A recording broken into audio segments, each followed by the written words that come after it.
आप देख रहे हैं न्यूज 21, सत्य सटीक निष्पक्ष। नमस्कार, आप देख रहे हैं न्यूज 21 और मैं हूं आपके साथ सुरेंद्र सोनी।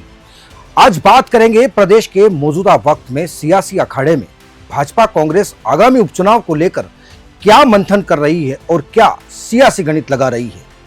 प्रदेश में एक बार फिर से उपचुनाव का शंखनाद हो चुका है। अब प्रदेश में 5 नहीं बल्कि 6 सीटों पर उपचुनाव होगा। विधानसभा चुनाव 2023 में 5 विधायक अब दिल्ली संसद भवन का सफर तय कर चुके हैं, यानी कि वो सांसद बन चुके हैं। अब नतीजा यह है कि उन विधायकों की सीट खाली हो चुकी है। उदयपुर संभाग की सबसे हॉट सीट माने जाने वाली सलूम्बर सीट भी अब खाली हो चुकी है।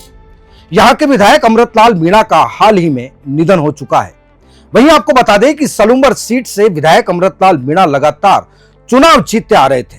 वहीं अब उनके निधन के बाद सलूम्बर सीट भी खाली हो चुकी है। वहीं इससे पहले प्रदेश की 5 सीटें दौसा, देवली उनियारा, झुंझुनू, खीवसर और डूंगरपुर की 84 सीट और अब एक बार फिर से सलूम्बर की सीट भी खाली हो चुकी है। हालांकि सियासी जानकार कहते हैं कि प्रदेश की 6 सीटों पर होने वाले उपचुनाव में भाजपा के पक्ष में 1 या 2 ही सीटें आ सकती हैं। बाकी सीटों पर कांग्रेस अपनी जीत काबिज करेगी। वहीं आपको बता दें कि 2014 से लेकर के अब तक प्रदेश में कुल 17 उपचुनाव हुए हैं। इन 17 उपचुनाव सीटों में से 12 सीटों पर कांग्रेस ने जीत कायम की है। वहीं 5 सीटें बीजेपी की झोली में आई है। इन्हीं सियासी आंकड़ों से अंदाजा लगाया जा सकता है कि अब प्रदेश में एक बार फिर से होने जा रहे 6 सीटों के उपचुनाव पर भाजपा कांग्रेस में कौन कितनी सीटों पर काबिज करेगा। विधानसभा चुनाव से लेकर लोकसभा चुनाव में लगातार उदयपुर संभाग में कांग्रेस का ग्राफ गिरता हुआ चला आ रहा है, लेकिन सलूम्बर सीट पर एक बार फिर से कांग्रेस जीत का सिलसिला कायम करते हुए फिर से वापसी करना चाहेगी। वहीं अब तक राजस्थान विधानसभा का रिकॉर्ड रहा है कि 200 विधायकों में से एक साथ कभी भी 200 विधायक सदन में नहीं बैठ पाए हैं।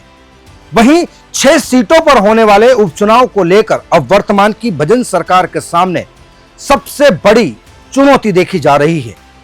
वहीं आपको एक बार फिर से याद दिलाते हैं कि 2024 के लोकसभा चुनाव में 25 सीटों पर क्लीन स्वीप करने वाली भाजपा 11 सीटें हार चुकी है और वर्तमान में 11 सीटें कांग्रेस जीतने के बाद राजस्थान प्रदेश में जो माहौल बदला है उस माहौल को भाजपा बदलना चाहती है। दौसा सीट से मुरारीलाल मीणा, खीवसर सीट से हनुमान बेनीवाल, झुंझुनू से विजेंद्र ओला, देवली उनियारा से हरीश मीणा और डूंगरपुर जिले की 84 सीट से राजकुमार रोत और अब सलूम्बर सीट से अमृतलाल मीणा। वहीं अब इन सीटों पर उपचुनाव का सियासी घमासान आने वाले वक्त में देखा जाएगा। वहीं सबसे खास बात यह कि 5 सीटों में कांग्रेस की ये तमाम 5 सीटें गठबंधन वाली सीटें हैं। वहीं अब इन तस्वीरों को देखने के बाद क्या राजस्थान में होने वाले 6 सीटों के उपचुनाव में भाजपा की जीत होगी या फिर मोदी की हार, यह तो आने वाला वक्त ही तय करेगा।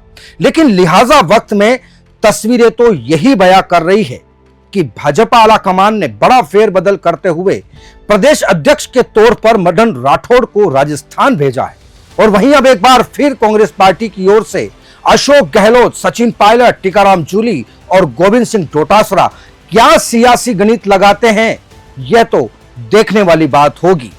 लेकिन प्रदेश में मौजूदा वक्त में दोनों ही पार्टियों में सिर फुटअव्वल जमकर देखा जा रहा है। यानी कि लोकसभा चुनाव में जिस तरीके से दोनों ही पार्टियों के दिग्गज नेताओं को हरवाने का जो आरोप प्रत्यारोप का दौर चला था, उससे कहीं ना कहीं इंटेंकेम्बेंसी नजर आ रही है।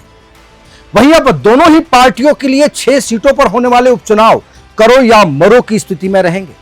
खैर, मौजूदा वक्त में जो भी तस्वीर नजर आ रही है, अब दोनों ही पार्टियों के लिए सबसे बड़ी चुनौती होगी कि इन बिगड़ी हुई तस्वीरों को कैसे सही किया जाए। फिर हाजिर होंगे सियासी अखाड़े की और बड़ी सियासी तस्वीर को लेकर। तब तक मुझे दीजिए इजाजत। नमस्कार। अब खबरें देखना हुआ और आसान, बस करना है एक छोटा सा काम। सब्सक्राइब करें न्यूज 21 चैनल और बेल आइकन दबाएं।